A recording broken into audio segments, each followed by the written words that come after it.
네, 오늘 거의 당잠사입니다. 당신이 잠든 사이 전해진 소식들 확인해 보시죠. 미국 안에서 지난주에는 고용에 집중이 됐다면 이번 주는 물가라는 점 짚어드렸습니다. 오늘 밤에 소비자 물가지수 CPI 발표를 앞두고 있는데요. 그를 기념해서 올해 들어서 발표된 수치들 쭉 정리를 해봤습니다. 유가의 수준과 함께 나스닥 지수의 반응까지 같이 정리를 해봤는데요. 함께 보시면 예상 수치, 컨센서스를 웃돈 CPI가 발표됐을 때 나스닥 지수가 2%, 3%씩 급락했다는 것을 확인하실 수 있습니다.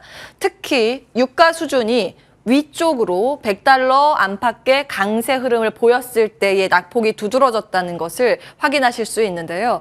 그런데 바로 직전에 고시됐었던 9%를 우리는 목도했습니다. 그럼에도 불구하고 이날은 나스닥 지수가 그렇게 충격적인 흐름을 보이지 않았죠. 그 이유는 그동안 좀 지속적으로 말씀을 드려온 것처럼 백악관에서 미리 이 발표되는 수치 이번에 아주 안 좋을 것 같긴 하지만 그거는 out of date, 이미 지나간 수치이기 때문에 연연할 필요가 없다. 약간의 이제 피크아웃에 대해서 가능성을 흘렸죠. 그래서 시장은 미리 준비를 했기 때문인지 충격은 이때는 없었습니다. 이번에는 어떻게 될까요? 유가 수준이 이제 이때 좀 낮아진 것도 한 몫을 했는데 현재는 100달러 밑에서 거래가 되는 상황입니다. 예상치가 지금 8.7%로 맞춰져 있습니다. 예상에 부합하는지 웃도는지 여부도 중요해 보이고요. 유가의 그때의 상황과 나스닥 지수의 반응 같이 보시면 좋을 듯 싶습니다. 내일 다시 정리해 드릴 거고요. 간밤 미증시는요.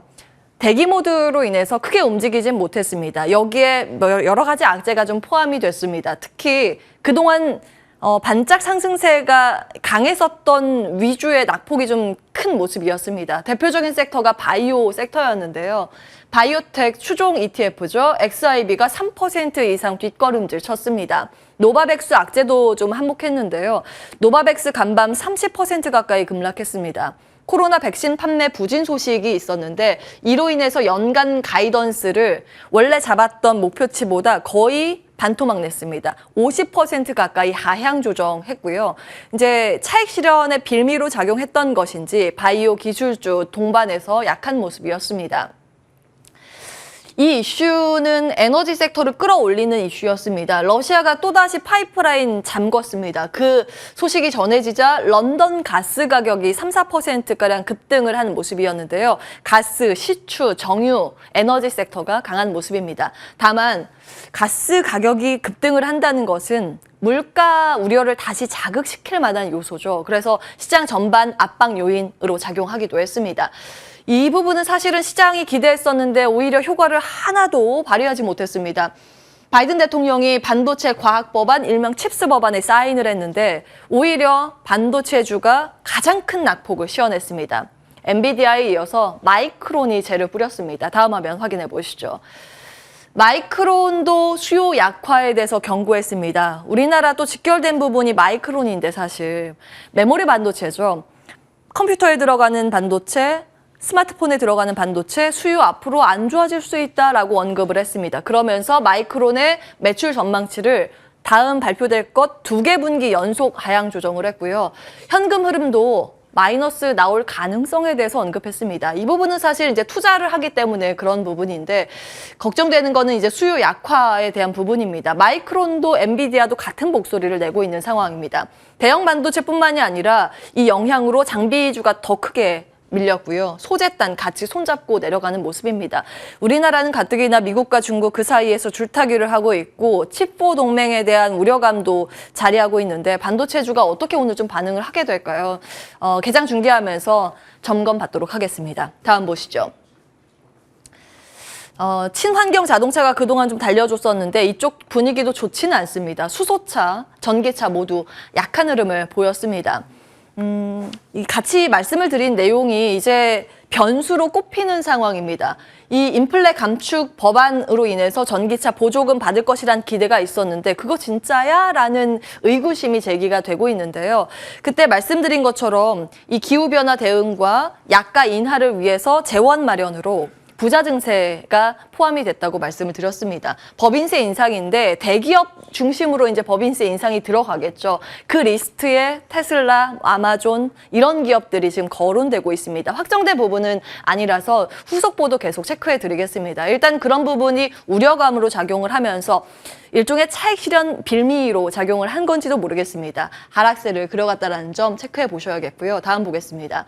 신재생산에서 풍력과 태양광은 여전히 견조한 모습이었습니다. 이제 테마성 움직임으로 작은 종목들이 떨어지긴 했는데 대표적인 종목이 인페이즈죠. 이 종목은 1% 이상의 상승세를 시현하면서 태양광 중심축을 담당하는 기업들은 올랐다고 보시면 되겠고요.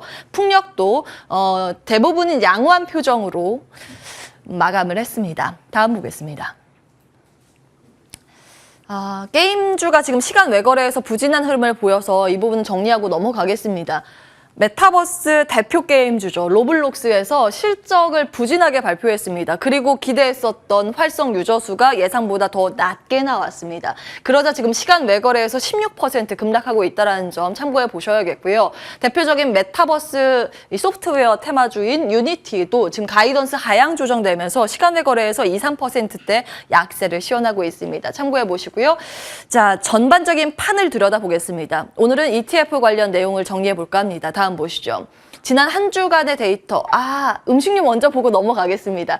음식료가 준비되어 있었네요. 그동안 이번 주 내내 좀 말씀을 드렸던 내용이기 때문에 추세 업데이트만 해드리겠습니다. 제너럴 밀즈, 포스트홀딩스 여전히 신고가 영역이고요. 다음 보겠습니다. 관련 기업들의 강세가 요즘 우리나라에서도 두드러지고 있죠. 어제는 CJ 제일제당이 급등을 했고 삼양식품 등의 라면주 여전히 강세입니다.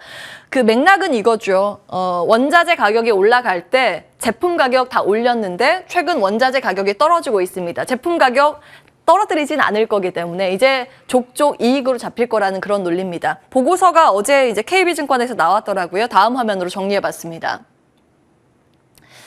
예, 과거 데이터입니다. 과거 통계상으로도 그것을 이야기해주고 있습니다. 농산물 가격 하락 추세가 나왔을 때 업종 지수가 올라갔고 하락 추세에 있을 때 음식료 업종 지수가 매번 올라갔던 것을 확인하실 수 있습니다.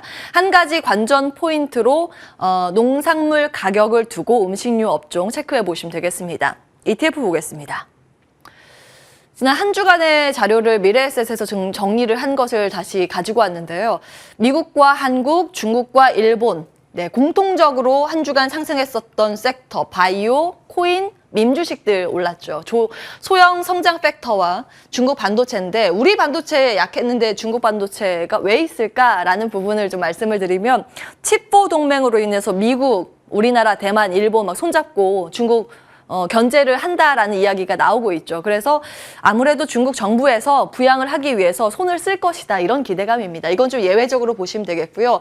여기에서 이제 지난 한 주간의 강세인데 지난주에는 오르지 못했지만 이번 주 들어서 분위기가 살짝 바뀌고 있는 쪽 엔터가 아닐까 해서 다음으로 정리해 보겠습니다. 아이돌 컴백 데뷔가 이어질 것이라는 기사가 요즘 계속 나오고 있죠. 특히 블랙핑크 컴백 소식으로 인해서 어제 YG 엔터테인먼트 주가 4%, 5% 가까운 상승세를 시현했습니다.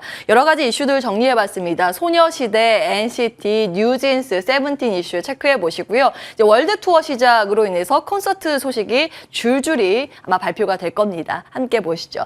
앞서서 투자뉴스 7에서 유창희 대표와 이 부분 얘기를 나눴었는데 엔터에 대해서 긍정적으로 이야기를 내주셨고요. 유창희 대표의 탑픽은 JYP 엔터였습니다. 참고해 보시기 바랍니다. 다음 보시죠. 자, 자꾸 이제 묵은이가 나와서 그 부분 좀 정리해보고 넘어갈까 합니다.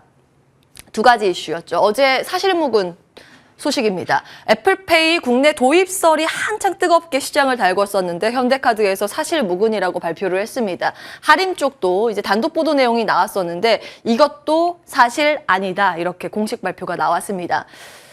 계속 이제 단독 보도 내용은 한 번 더 이슈 체크를 해보실 필요는 있습니다. 이 안에서 애플 이야기를 조금 더 들어가 보고자 합니다. 과연 이것이 의미하는 바가 무엇일까? 조금 더 생각을 해보셔야 할 것 같습니다. 다음 화면 보시죠.